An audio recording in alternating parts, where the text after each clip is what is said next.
Oral questions. Questions orales. The honourable leader. L'honorable chef de l'opposition.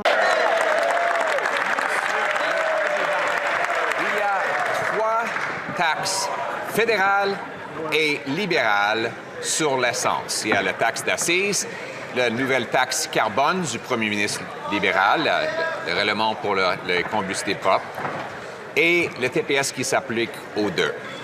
Après l'augmentation de prix et le coût de la vie, le premier ministre veut simplement suspendre l'une de ces taxes à cause de la pression conservatrice. Pourquoi pas suivre le plan conservateur pour sauver 25 sous le litre pour les consommateurs en éliminant toutes les taxes libérales pour toute l'année? Le très honorable premier ministre. Monsieur le Président, le gouvernement a un plan global afin d'augmenter l'abordabilité pour les Canadiennes et Canadiens, y compris la suspension du taxe d'accès sur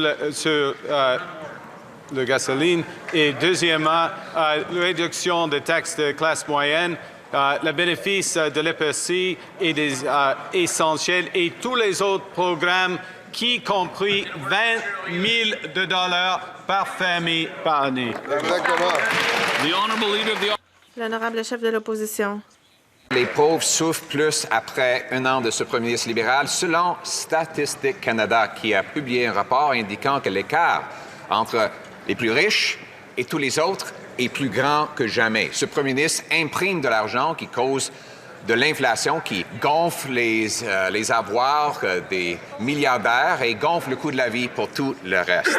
La taxe sur l'essence, c'est une taxe sur les pauvres. C'est une taxe sur l'épicerie, une taxe sur les gens en besoin. Pourquoi le premier ministre ne veut-il pas éliminer toutes les taxes libérales sur l'essence pour venir en aide aux plus pauvres au Canada? Le très honorable premier ministre. Monsieur le Président, tout d'abord, je suis Premier ministre du Canada, Premier ministre de l'Ontario, Premier ministre du Québec, Premier ministre de Colombie-Britannique. Les plus grandes taxes sur l'essence sont des taxes provinciaux. OK, premier point. Deuxièmement, en ce qui concerne le taux d'inflation ici au Canada, c'est plus bas que cible de la Banque du Canada. Et l'augmentation des salaires des Canadiennes et Canadiens est 4,7 % par année, 2 fois plus grand que le taux d'inflation. L'honorable chef de l'opposition. Il y a 3 taxes libérales imposées sur l'essence. La taxe d'assises, la nouvelle taxe sur le carburant propre et il facture en plus la TPS. À cause des pressions des conservateurs, l'honorable député de Hamilton-Lancaster s'exprime beaucoup trop fort pendant la période des questions.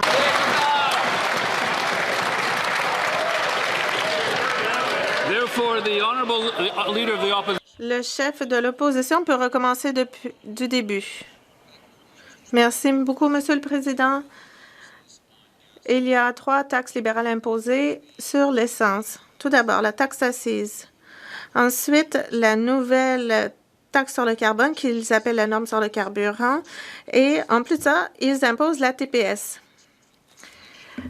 C'est au Canada qu'on connaît la plus grande inflation alimentaire et on paie davantage à la pompe. Et là, le premier ministre a décidé d'enlever une de ces taxes sur l'essence pour un tiers de l'année. Pourquoi n'accepte-t-il pas notre plan pour annuler les taxes sur l'essence qui réduirait le prix à la pompe de 25 sous et ce pour le reste de l'année? Le très honorable premier ministre. Le gouvernement propose d'enlever la taxe d'assises qui correspond à 10 cents pour l'essence, 4 cents pour le diesel. Nous reprenons tous les revenus engendrés de ces prix du pétrole élevé, on les remet aux Canadiens.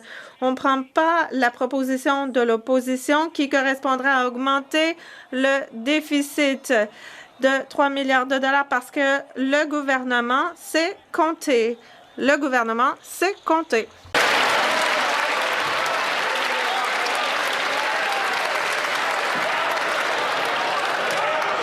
The honourable L'honorable chef de l'opposition. Ce qu'il évite de faire, c'est d'augmenter le déficit. Le déficit a augmenté de seulement 100 depuis qu'il a pris le pouvoir. Est-ce qu'il a lu son propre budget ou espère-t-il que les Canadiens ne le consultent pas? Il a fait carrière sur l'inflation, ce premier ministre. L'écart entre les riches et les pauvres, selon Statistique Canada, est plus grand que jamais. L'une des taxes les plus importantes pour les plus pauvres, c'est la taxe sur l'essence. Pourquoi ne pas l'enlever, cette taxe, au complet pour le restant de l'année? Prime Minister. Le très honorable premier ministre. Speaker, Monsieur le Président, j'ai appris une chose en m'instruisant en économie, c'est que j'en ai appris sur l'histoire.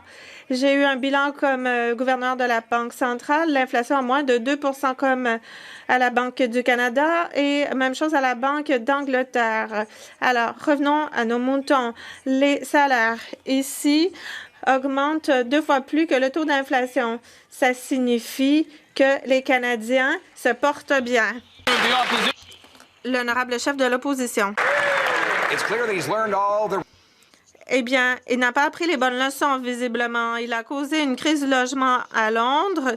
Il a causé la pire inflation du G7 quand il était gouverneur de la banque là-bas. Et depuis qu'il est revenu au Canada, il nous a offert la pire inflation alimentaire du G7, le pire taux d'investissement du G7, les pires prix des habitations du G7.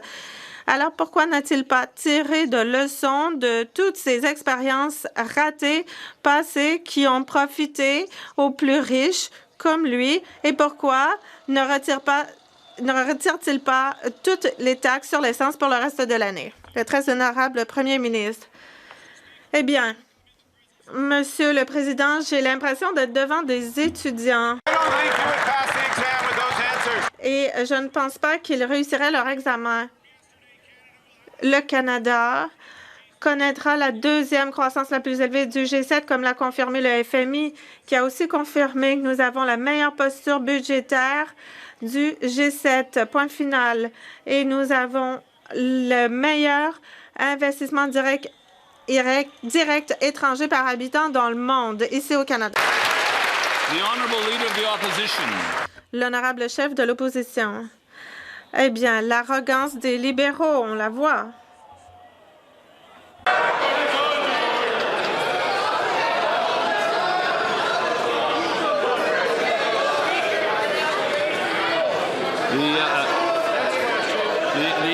honourable leader of the opposition. L'honorable chef de l'opposition peut continuer. Eh bien, ce que l'on remarque de l'autre côté, c'est l'inflation de l'arrogance des libéraux. Il veut faire croire aux Canadiens que tout va bien, que ça n'a jamais été mieux, alors que l'inflation alimentaire au Canada est plus rapide qu'ailleurs dans le G7.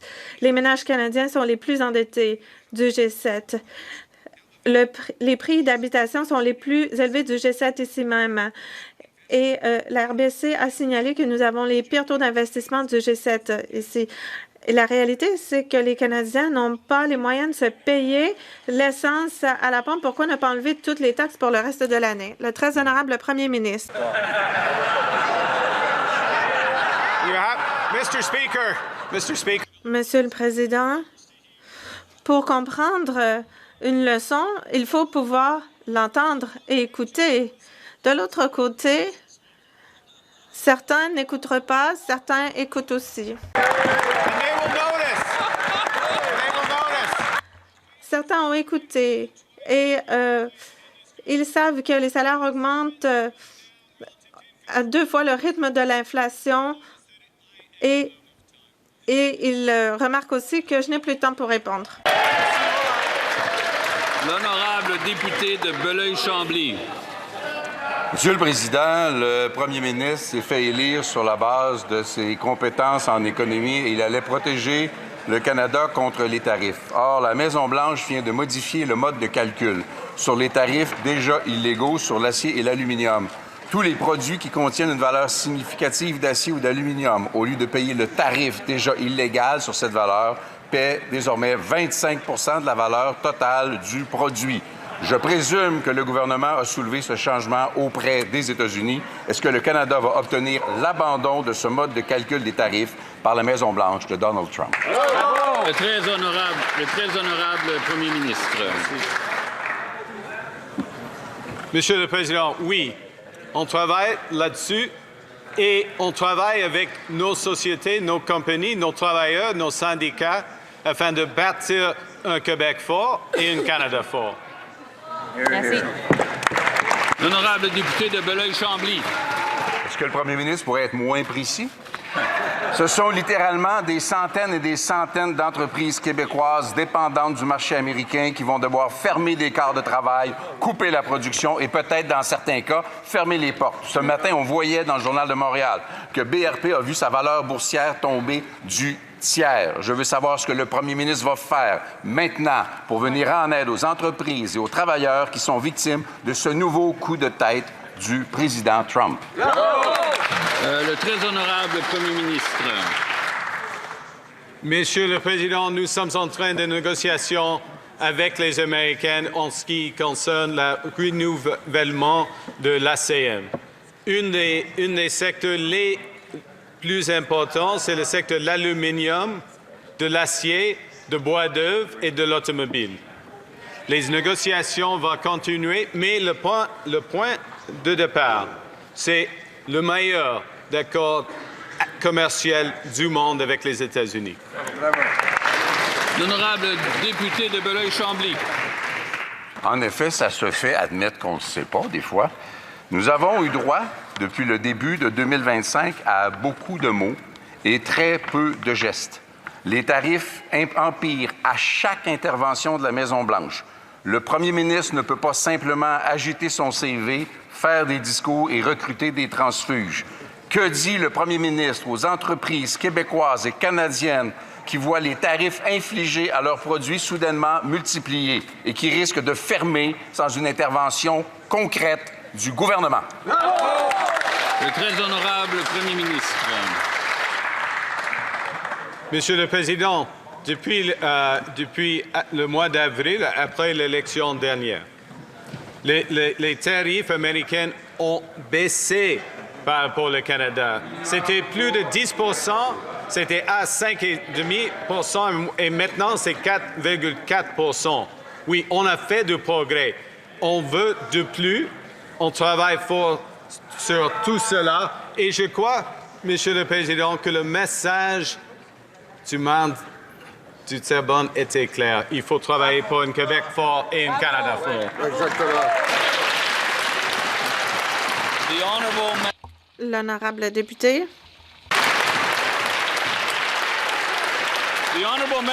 L'honorable député de Long Range Mountains. Monsieur le Président, 35 c'est ce que les Canadiens doivent payer en plus en raison de la flambée des prix du pétrole. À Terre-Neuve et Labrador, l'essence n'est pas un choix, c'est une nécessité. Les camionneurs en ont besoin pour livrer la marchandise. Les familles en ont besoin pour se déplacer. Le gouvernement prétend qu'une réduction partielle de la taxe, ce sera un vrai répit.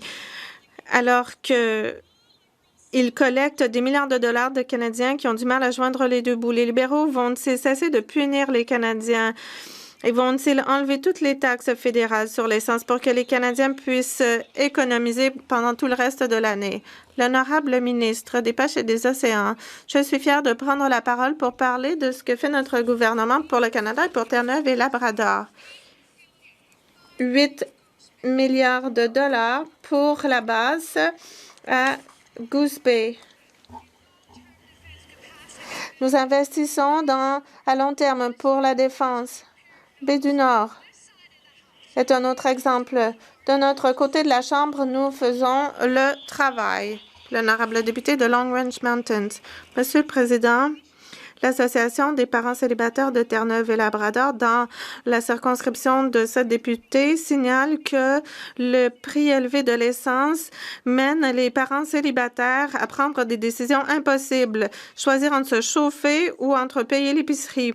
10 milliards de dollars, c'est ce que le gouvernement libéral prélèvera en taxes sur l'essence cette année, alors que Terre-Neuve et Labrador, les gens paient parmi les prix les plus élevés à la pompe. Ce sont les communautés isolées qui sont le plus touchées. Les conservateurs ont un plan pour retirer 25 cents du litre pour le reste de l'année. Les libéraux vont cesser les demi-mesures et offrir un vrai répit aux Canadiens. L'honorable ministre. Cette députée de Terre-Neuve et Labrador continue de répéter les mêmes choses, mais de notre côté de la Chambre, pendant ce temps-là, nous travaillons pour appuyer les collectivités avec des nouvelles infrastructures, des écoles, des hôpitaux. Nous aidons les Canadiens avec l'allocation canadienne pour enfants, avec un programme d'alimentation scolaire, avec des garderies à 10 $. Et la liste est longue. Et en passant, les conservateurs ont voté contre toutes ces mesures. L'honorable député de London St. Thomas. Merci, Monsieur le Président. Les libéraux prétendent collaborer, mais ce n'est pas du tout le cas. Les prix d'essence sont trop élevés. Les conservateurs le disent, mais les libéraux offrent des demi-mesures, même pas des demi-mesures, un tiers de répit par rapport à ce que les conservateurs avaient proposé. Pourquoi ne pas prendre l'idée des conservateurs pour faire économiser 25 sous aux Canadiens par litre d'essence? Enlevons la taxe d'assises, la TPS et la norme sur les carburants propres du prix de l'essence. L'honorable ministre de l'Énergie et des Ressources naturelles. Eh bien, je vais aider le député de l'autre côté. Nous avons retiré 28 sous le litre sur l'essence depuis que nous avons pris le pouvoir.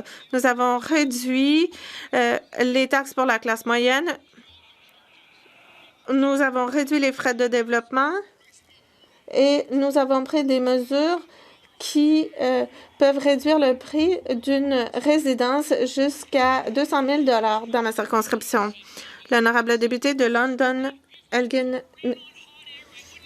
Eh bien, si les belles paroles donnaient du répit, ce serait bien, mais les Canadiens ne sont pas des initiés libéraux. Les libéraux jettent le blâme sur l'Iran, alors que ces 25 sous le litre vont directement dans les recettes du gouvernement. Les gens à Elgin St. Thomas savent que de se conduire, ce n'est pas un luxe, c'est une nécessité pour amener les enfants à l'école, pour aller à l'épicerie.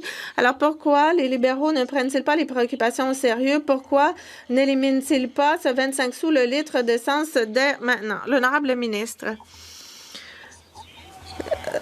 28 cents le litre, c'est que des belles paroles? Bon, maintenant, le bruit vient de ce côté. Le ministre peut recommencer du début. Monsieur le Président, je suis confus. 28 cents le litre de moins, c'est que des belles paroles. 200 000 $ de moins pour une nouvelle résidence, c'est des belles paroles. Si c'est ce qu'il croit, peut-être qu'il doit retourner à l'école. L'honorable député d'Hamilton East, Stony Creek. Après des années de pression des conservateurs, les libéraux ont annoncé une version allégée de notre plan. Les libéraux retirent seulement un tiers de la taxe sur l'essence pour un tiers de l'année et ils vont pendant ce temps engranger 10 milliards de dollars de plus en revenus qu'ils prendront aux contribuables. Les conservateurs veulent qu'on annule toutes les taxes pour tout le reste de l'année. Les libéraux vont-ils se ranger à notre idée pour qu'on enlève toutes les taxes à la pompe? L'honorable secrétaire parlementaire. Bon, ils peuvent bien essayer, mais les conservateurs ne peuvent rien faire croire à personne. Ils savent bien que, les gens savent bien que c'est à cause de la guerre en Iran que les prix du pétrole ont augmenté. Nous avons pris des mesures pour aider les Canadiens. Nous avons mis en place le programme dentaire, le programme scolaire, alimentaire scolaire, et nous remettons, grâce à nos mesures, 2,4 milliards de dollars aux Canadiens, grâce aux mesures prises en retirant la taxe d'assises. L'honorable député de Hamilton East, Stony Creek. Le premier ministre a confirmé que conservateur avait de bonnes solutions pour les Canadiens, mais il n'a pris que le tiers de notre plan. Il est temps d'enlever toutes les taxes pour toute l'année. 25 sous le litre qui permettront aux familles d'économiser 1 200 $ pour le reste de l'année. C'est ce que les gens souhaitent à Hamilton. Faisons de cette journée une belle journée pour les Canadiens. Le premier ministre va-t-il voter pour notre mesure pour aider les Canadiens à avoir du répit à la pompe? L'honorable ministre de l'Intelligence artificielle et de l'Innovation. Monsieur le Président, le parti qui refuse tout a du mal à accepter ce qu'on a fait. Nous venons d'enlever la taxe d'assises sur l'essence qui fera économiser 10 sous le litre pour les familles. Nous remettons 2,8 milliards de dollars aux familles. Qu'est-ce qu'ils disent de leur côté? Ils refusent. Ils refusent les mesures pour aider avec le coût de la vie. Ils ne disent jamais oui. Nous mettons en place un vrai plan pour les familles et pour l'abordabilité. L'honorable député de Prince George, Peace River, Northern Rockies. Après 11 ans des libéraux, le coût de la vie ne s'améliore pas pour les gens du Nord. Dans les territoires du Nord-Ouest, 60 % des Inuits vivent dans l'insécurité alimentaire. Au Nunavut, 76 %. La question est la suivante. Les libéraux vont-ils voter pour la motion conservatrice visant à enlever toutes les taxes fédérales sur l'essence et sur le diesel pour que les Canadiens puissent économiser 25 sous le litre pour le reste de l'année ou vont-ils continuer à voter pour des demi-mesures? L'honorable ministre des Affaires du Nord. Monsieur le Président, nous rendons la vie plus abordable dans le Nord, pas seulement dans les grandes villes, mais aussi dans les communautés autochtones inuits. Nous avons réduit les impôts pour 22 millions de Canadiens. Les familles ont davantage dans leur poche ainsi. Et nous réduisons les coûts pour l'essence et pour le carburant d'avion. Nous construisons des infrastructures pour toutes les saisons et nous construisons pour tout le Canada. Monsieur le Président, l'information régionale au Québec est en péril. Et c'est encore plus vrai depuis que le CRTC a ajouté 15 stations de Global News au Fonds pour les nouvelles locales indépendantes, mais sans hausser le financement. Il y a plus de médias, mais ils se partagent les mêmes sommes d'argent. Hier, quand on a alerté le ministre, il nous a accusés de diviser entre francophones et anglophones, mais au contraire, on veut que tous les médias régionaux d'information soient adéquatement soutenus. Et la réalité, c'est que dans la situation actuelle, les médias francophones au Québec perdent la moitié de leur financement. Le premier ministre va-t-il bonifier le fonds pour corriger le tir? Voilà. Le ministre de l'Identité et de la Culture canadienne. Merci, Monsieur le Président. Que ce soit le crédit d'impôt pour la main-d'œuvre journalistique, le Fonds du Canada pour les médias ou l'initiative de journalistes locaux, le député le sait très bien que nous allons toujours appuyer le secteur francophone médiatique d'une façon très forte de ce côté-ci de la Chambre. Merci. Le député de Drummond.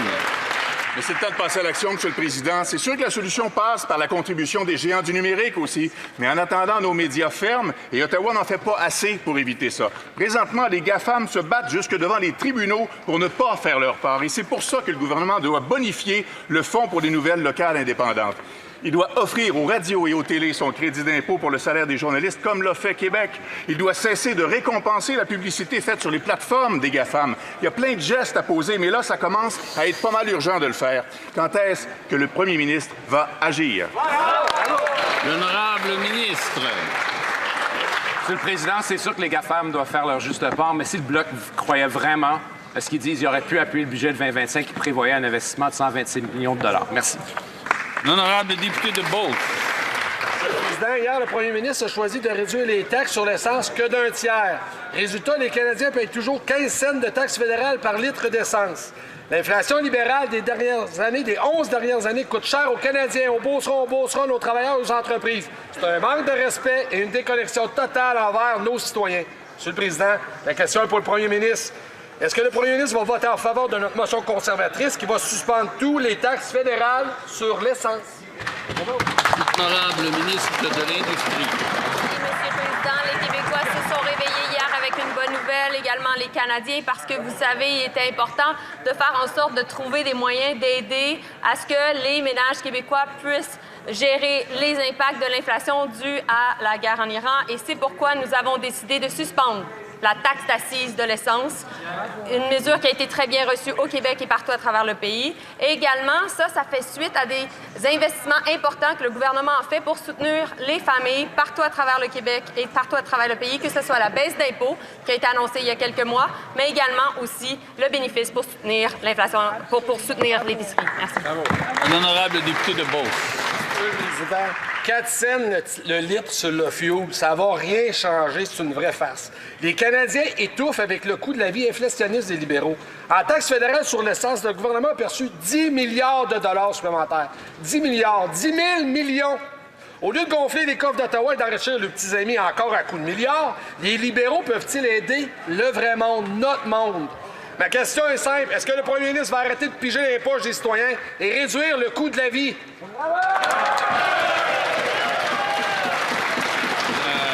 L'honorable ministre. Monsieur le Président, vous savez, à Ottawa, nous, on fait nos devoirs. On fait ce qui est nécessaire. On suspend la taxe d'accise sur l'essence. On baisse l'impôt des Québécois et des Canadiens. Et on fait en sorte aussi d'aider les gens pour contrer l'impact de l'inflation alimentaire lorsqu'ils vont à l'épicerie. Mais mon collègue vient du Québec comme moi, le sait très bien. Québec doit également faire sa part. Nous allons travailler avec la nouvelle première ministre du Québec qui a promis dans son programme de faire en sorte de contrer également l'inflation alimentaire et le coût de la vie au Québec. Exactement. Honorable député de Richemont-Arthabasca. Merci, Monsieur le Président. C'est un fait. Le gouvernement libéral va empocher 10 milliards supplémentaires avec la hausse du coût de l'essence pour les Canadiens et Canadiennes. Les libéraux ont annoncé hier le tiers de notre proposition jusqu'en septembre. 10 milliards d'argent supplémentaires non budgétés. Si on prend le 5 milliards de taxes supplémentaires pour enlever toutes les taxes sur l'essence pour toute l'année 2026 et donner enfin un peu d'oxygène aux Canadiens, comme le propose le Parti conservateur. L'honorable ministre de la Transformation du gouvernement. Merci beaucoup, Monsieur le Président. Il est vrai qu'on ne contrôle pas les cours du pétrole qui ont augmenté en raison des tensions géopolitiques au Moyen-Orient, la guerre en Iran, comme l'a mentionné ma collègue. Mais ce qu'on contrôle, par exemple, Monsieur le Président, c'est ce qu'on fait pour aider les Canadiens. J'ai le plaisir de réitérer, à partir de lundi, les Québécois vont voir une réduction de 10 cents sur le litre, ce qui vient aider les familles à faire face au coût de la vie. Mais une autre chose qu'on contrôle, c'est les votes qu'on fait en cette Chambre. Puis dans le comté de mon collègue, Monsieur le Président, c'est 32 456 de ces citoyens qui ont accès au régime canadien de soins dentaires. Pourquoi est-ce qu'ils s'opposent tout le temps à défendre son monde? Merci beaucoup, Monsieur le Président. Honorable député de Richemont-Arthabasca. Monsieur le Président, l'accès à la propriété est un enjeu prioritaire pour les Canadiens et Canadiennes, mais difficile d'y rêver actuellement. Tout le monde en est d'accord ici. Prix de vente moyen d'une propriété au Québec a augmenté de 6,9 %. Pour une maison unifamiliale, augmenté de 6,3 %. Maison arrangée, un plex, 5,3 %. Condo, 7,7 %. Quand le gouvernement libéral adoptera-t-il notre plan pour stimuler la construction résidentielle et éliminer la TPS sur toutes les nouvelles maisons?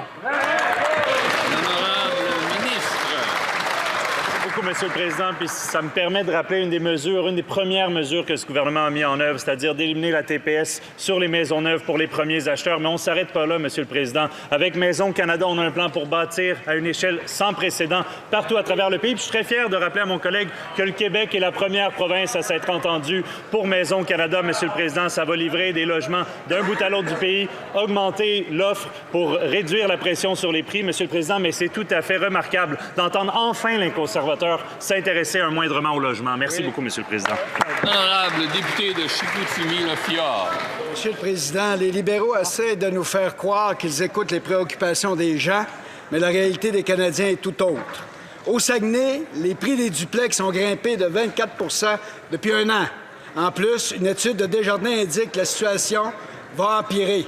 Les jeunes veulent avoir leur propre maison, mais ils ne voient pas le bout du tunnel. Quand le gouvernement libéral va leur remettre plus d'argent dans le portefeuille des jeunes Québécois afin qu'ils puissent acheter leur première maison? L'honorable ministre de l'Industrie.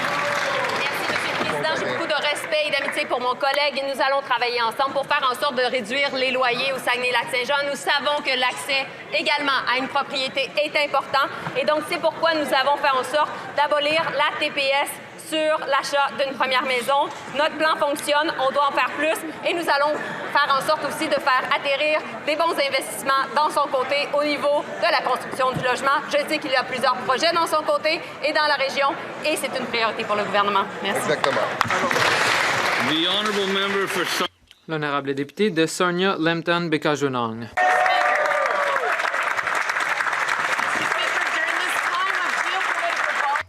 Monsieur le Président, en cette période d'instabilité géopolitique où on ne sait jamais quel sera le prochain choc majeur, nous avons besoin d'un leadership solide et d'un véritable plan pour bâtir une économie canadienne forte. Depuis le début du conflit au Moyen-Orient, cette instabilité mondiale a eu des répercussions sur le portefeuille des Canadiens. Nous avons besoin d'un soutien plus direct pour ces derniers. C'est exactement ce que nous avons vu hier matin. Le secrétaire d'État peut-il informer les Canadiens de la manière dont notre nouveau gouvernement réduit le coût pour les produits essentiels au pays face à l'instabilité à l'étranger?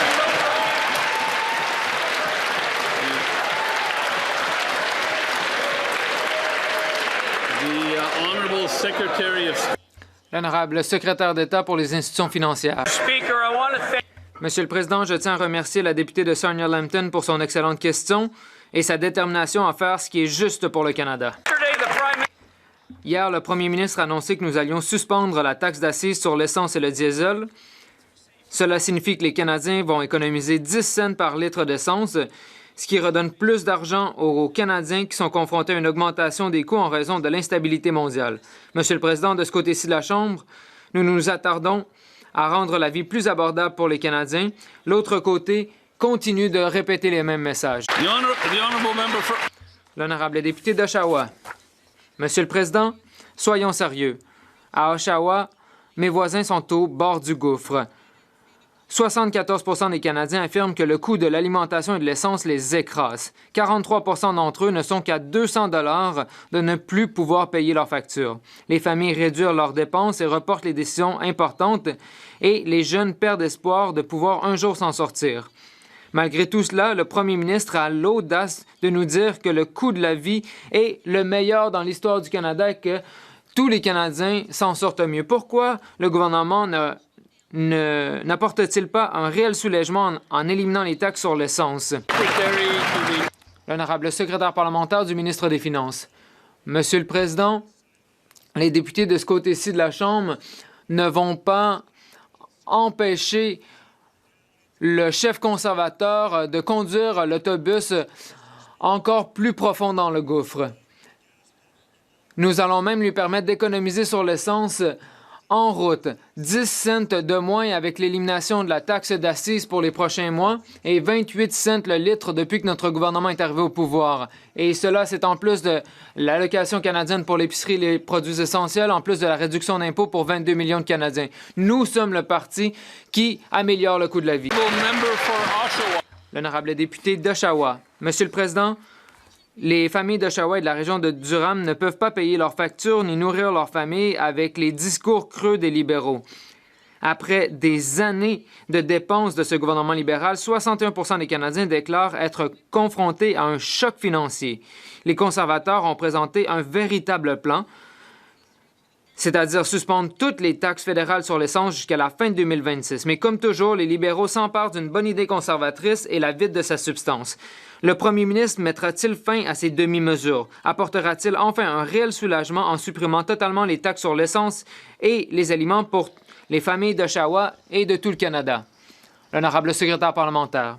Monsieur le Président, c'est difficile de prendre la députée au sérieux alors qu'elle a voté contre toutes les mesures visant à améliorer le coût de la vie dans la région de Durham. Elle a pris la parole en Chambre, elle a voté contre la prestation pour l'épicerie et les besoins essentiels, contre la réduction d'impôts pour 22 millions de Canadiens. Ils disent que l'on veut qu'on réduise le prix de l'essence, c'est exactement ce qu'on fait, pourtant ils sont contre. Nous rendons la vie plus abordable. Nous annonçons de grands projets pour donner des emplois à plus de 21 000 personnes dans la région de Durham. L'honorable député de Terranova-les-Péninsules. Monsieur le Président, ce premier ministre libéral a dit qu'il allait avoir des budgets responsables et régler l'économie canadienne. Mais au lieu de cela, il dépense de façon moins responsable que Justin Trudeau Et ce sont les Canadiens qui doivent dépenser plus et être plus en difficulté. Les Canadiens travaillent plus fort et pourtant, ils ne peuvent mieux s'en sortir. Beaucoup de Canadiens disent ne même pas avoir suffisamment d'argent pour payer leurs factures. Quand le gouvernement va-t-il vraiment s'attaquer sérieusement au problème du coût de la vie? L'honorable ministre des Pêches et des Océans. Monsieur le Président, j'aimerais rappeler aux députés d'en face de Terre-Neuve et de Labrador que nous aidons les Terre-Neuviens et Labradoriens avec plus d'emplois, plus d'argent dans l'économie. 8 milliards de dollars, 12 milliards pour appuyer les entreprises locales. J'aimerais également rappeler aux députés qui a des pêcheurs dans sa circonscription que, avec notre politique sur le saumon de l'Atlantique, nous faisons notre travail, nous ne suivons pas l'exemple des conservateurs, nous ne jouons pas des jeux partisans. L'honorable député de Terranova-les-Péninsules. Monsieur le Président, je viens de poser une question sur le coût de la vie et rien dans la réponse ne portait sur le coût de la vie. Mais ce n'est pas surprenant, étant donné que la ministre des Pêches a voté contre mon projet de loi qui aurait permis aux Terre-Neuviens et Labradoriens en difficulté de pêcher 7 jours sur 7, de prendre leur navire pour aller pêcher et réduire leur facture d'épicerie. La ministre va-t-elle permettre aux gens de Terre-Neuve et Labrador de pêcher 7 jours sur 7 pour réduire leur facture d'épicerie?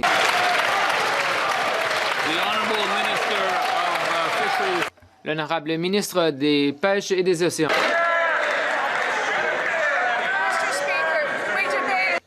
Monsieur le Président, nous avons déjà débattu du projet de loi d'initiative parlementaire de mon collègue, mais j'aimerais rappeler à mon collègue que nous avons respecté la diligence raisonnable. Nous avons fait des consultations sur la pêche récréative et sa viabilité à long terme. Et notre rapport sera publié sous peu.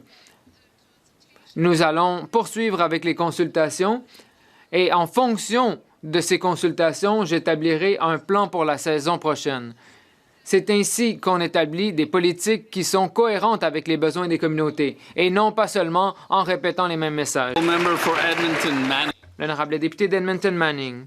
Monsieur le Président, le premier ministre fait des promesses, mais il ne parvient pas à réduire le coût de la vie. Les Canadiens subissent un choc financier sous ce gouvernement libéral. Près de 3/4 d'entre eux affirment que la hausse des prix des biens essentiels comme la nourriture et l'essence met leurs finances à rude épreuve. Ces conditions imprévisibles les obligent à réduire leurs dépenses et à reporter leurs décisions financières importantes. Le Canada est nettement moins abordable sous ce premier ministre. Va-t-il aider les Canadiens en adoptant notre plan conservateur visant à réduire les taxes sur l'essence et la nourriture? L'honorable ministre de la Gestion des urgences et de la résilience communautaire. Monsieur le Président, lorsque je voyage en Alberta, je constate que les gens se sentent appuyés par leur gouvernement et par ses priorités, c'est-à-dire la prospérité économique, la croissance et la sécurité énergétique. Le gouvernement a éliminé la taxe d'assises sur l'essence afin d'aider les camionneurs, les agriculteurs et les consommateurs. Nous travaillons fort à construire un pays où les Albertains et tous les Canadiens pourront avoir plus de prospérité. Honorable député de Montmorency-Charlevoix. Monsieur le Président, le ministre des Finances s'est récusé en septembre dernier par rapport au projet de TGV Alto. Pourtant, personne n'a été mis au courant et entre 12 et 16 fois, il a débattu, défendu, répondu à des questions, il a fait la promotion, il a même voté sur le projet. Donc moi, je suis allé voir, c'est quoi que ça veut dire se récuser? Regardez bien ça. L'action de se retirer d'une affaire par conflit d'intérêts ou par incompétence. Fait que je ne sais pas ce que les libéraux vont prendre dans cette phrase-là, mais si c'est sur les conflits d'intérêts, pourquoi le ministre des Finances ne vient pas au comité d'éthique s'expliquer? Les Québécois, ils ont le droit de savoir. L'honorable leader du gouvernement à la Chambre. Monsieur le Président, le ministre des Finances a bien répondu à cette question et le député sait fort bien que nous suivons avec rigueur les règles les plus strictes en matière d'éthique dans le monde. Pour ce qui est de Alto et du train à grande vitesse, les Québécois, je rassure le député, ont bien pris note de l'opposition de leur chef à ce grand projet national unificateur qui va changer la donne en matière de mobilité au Canada, Monsieur le Président. L'honorable député de Montmorency-Charlevoix. Merci, M. le Président. Écoutez, on va entamer au comité d'éthique la 12e heure de monologue libéral par les mêmes députés qui nous parlent de tout, sauf de la motion qui est devant nous. Bien, la motion est assez simple. Que le ministre des Finances, que la société d'Alto et que le commissaire à l'éthique viennent répondre aux questions par rapport aux récusations ou aux potentiels conflits d'intérêts. On a entendu parler de l'autoroute transcanadienne, du fleuve Saint-Laurent. On a même entendu parler des dindons sauvages sur l'autoroute 50. Mais rien par rapport à la motion. Est-ce que le premier ministre pourrait dire à ces mignons d'arrêter de venir obstruer le travail du comité d'éthique et envoyer le ministre des Finances venir répondre aux questions?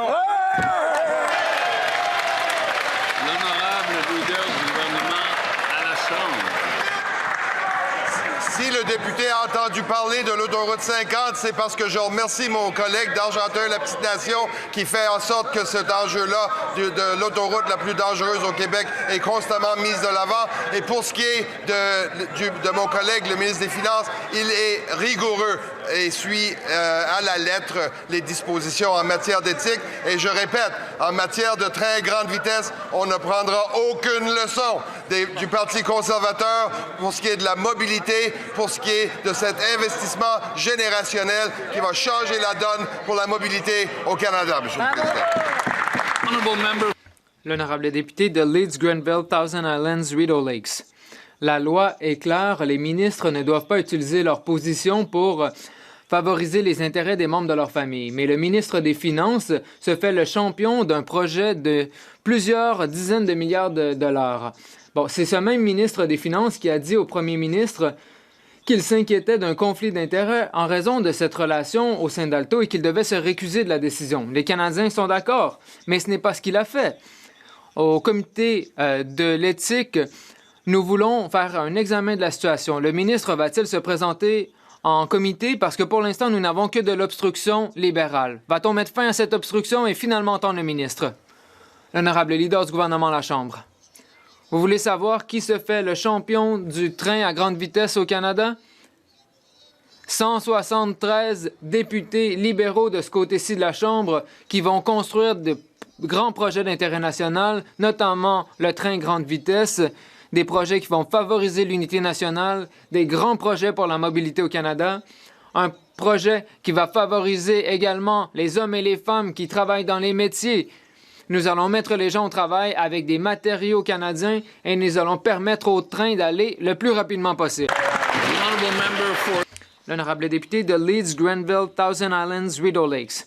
Le problème pour ces libéraux, c'est qu'il y a des candidats libéraux dans la région qui savent que le train est tellement impopulaire qu'ils dénoncent ce gâchis de 90 milliards de dollars. Les Canadiens veulent une reddition de compte de la part de ces libéraux. 90 milliards de dollars. Et pourtant, le ministre refuse de comparaître en comité. Et il y a de l'obstruction libérale qui se poursuit. Ma question s'adresse au président du comité de l'éthique et de l'accès à l'information. Peut-il dire à la Chambre pourquoi le ministre n'est pas prévu à l'horaire du comité pour comparaître sur ce scandale de conflit d'intérêts? L'honorable président du comité de l'éthique et de l'accès à l'information. Monsieur le Président, mon collègue a tout à fait raison. Si le ministre n'a rien à se reprocher, il ne devrait n'avoir rien à cacher. Le comité de l'éthique va entamer sa 12e heure de débat avec de l'obstruction libérale sur un amendement qui est appuyé par les conservateurs. La motion demande au ministre des Finances de s'expliquer pour sa récusation du projet Alto alors qu'il ne s'est pas réellement récusé. Hier, le premier ministre a promis aux Canadiens qu'il y aurait des débats plus constructifs en comité. Donc, si le premier ministre croit réellement ces paroles, pourquoi ne dit-il pas à ses députés de cesser l'obstruction et n'exige-t-il pas la présence du ministre en comité?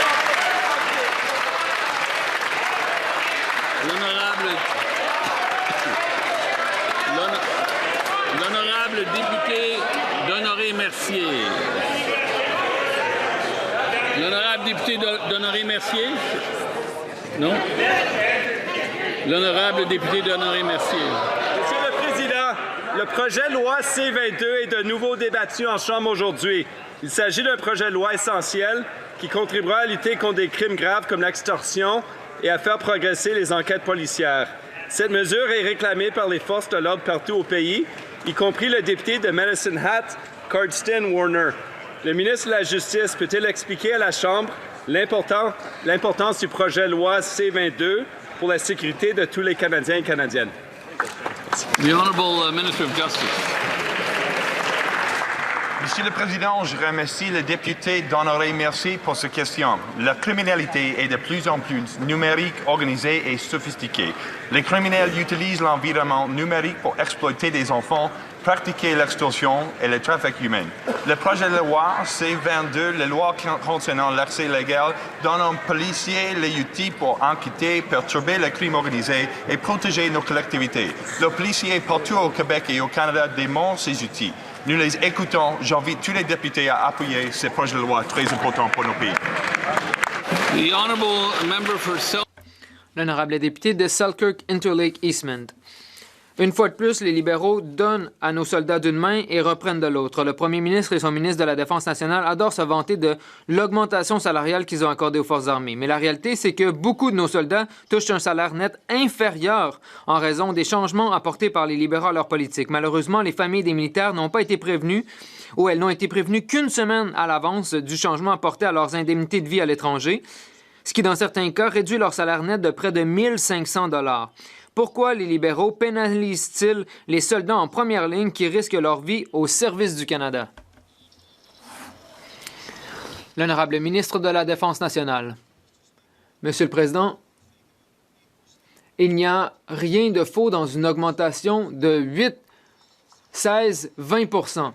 Première chose, le député sait bien que c'est une question importante. Il y a 90 000 membres des forces canadiennes qui ont une augmentation salariale. Nous avons investi pour améliorer les logements dans les bases militaires.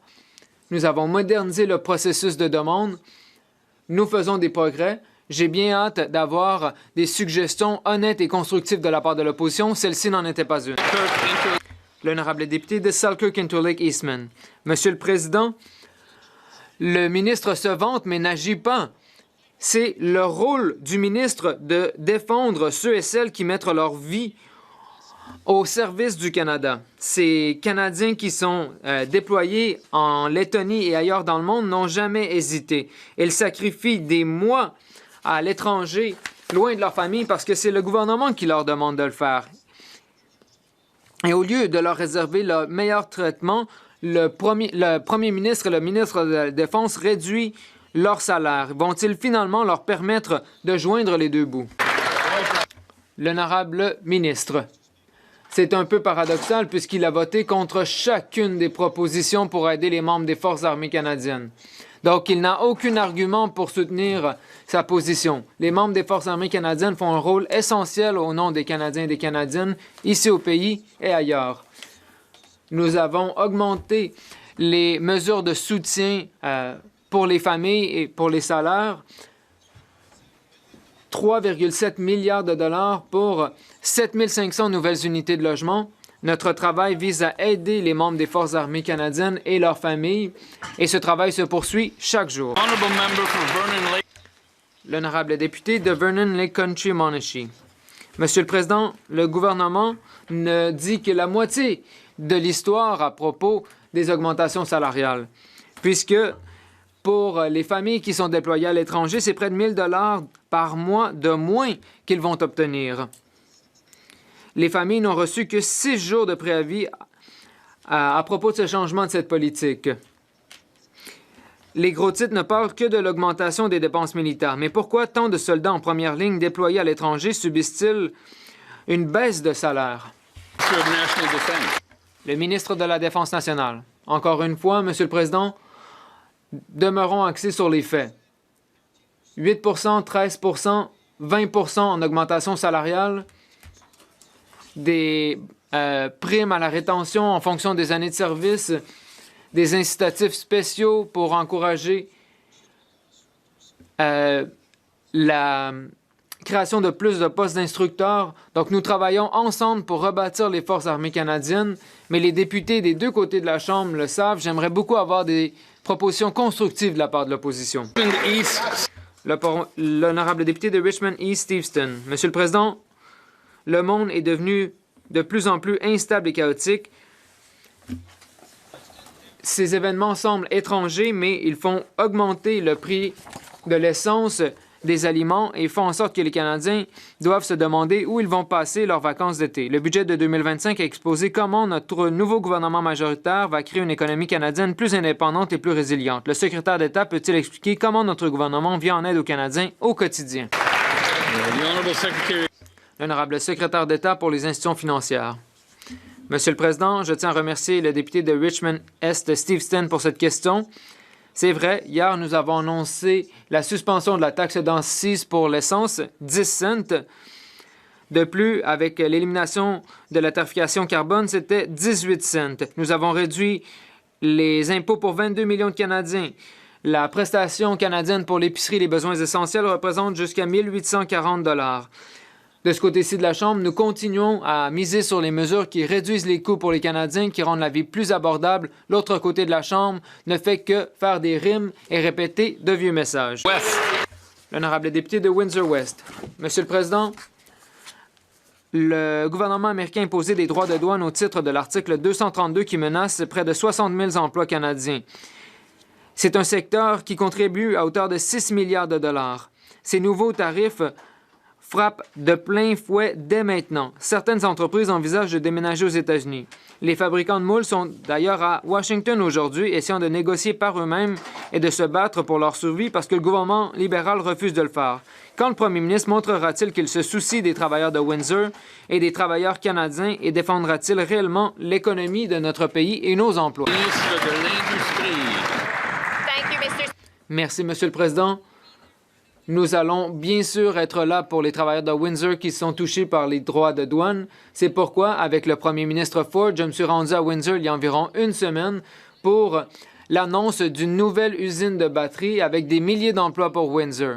Cela étant dit, nous sommes bien au courant de la situation soulignée par mon collègue. Je travaille très fort avec mon collègue responsable du commerce avec les États-Unis. Toute notre équipe à Washington est saisie du dossier. Nous allons défendre les travailleurs de l'acier, défendre les travailleurs du secteur automobile. L'honorable député de Vancouver-Kingsway. Monsieur le Président, les géants de l'alimentation arnaquent à nouveau les Canadiens. D'abord, ils se sont entendus pour fixer les prix du pain. Maintenant, ils commettent une fraude en apposant des étiquettes de poids trompeux sur la viande. Ils font littéralement peser la balance en leur faveur pour surfacturer les consommateurs. Et au lieu de faire respecter la loi, les libéraux ont réduit les effectifs des inspecteurs alimentaires canadiens, notre seul moyen de protéger les consommateurs. Le premier ministre a dit qu'on devrait le juger en fonction du prix à l'épicerie. Va-t-il agir pour empêcher le monopole alimentaire d'arnaquer les Canadiens? L'honorable ministre de l'Industrie. Je suis d'accord avec mon collègue que nous ne voulons pas que les entreprises répercutent les coûts aux consommateurs. Nous allons être là pour défendre les consommateurs puisque nous savons que le Bureau de la compétition doit faire son travail. C'est pourquoi mon équipe et moi avons mobilisé le Bureau de la concurrence. Nous allons nous attaquer à toute forme de collusion illégale. Ça met un terme à la période des questions pour aujourd'hui. L'honorable député de Vancouver-Kingsway. Il y a eu des discussions entre les partis. Je crois que si vous le demandez, vous obtiendrez le consentement unanime pour la motion suivante, que de l'opinion de la Chambre, le gouvernement devrait interdire la tarification par surveillance où les données personnelles sont utilisées par les entreprises pour augmenter les prix payés par les consommateurs en magasin et en ligne. Le député n'a pas le consentement unanime. Comme il est 15h15, allons maintenant passer au vote par appel.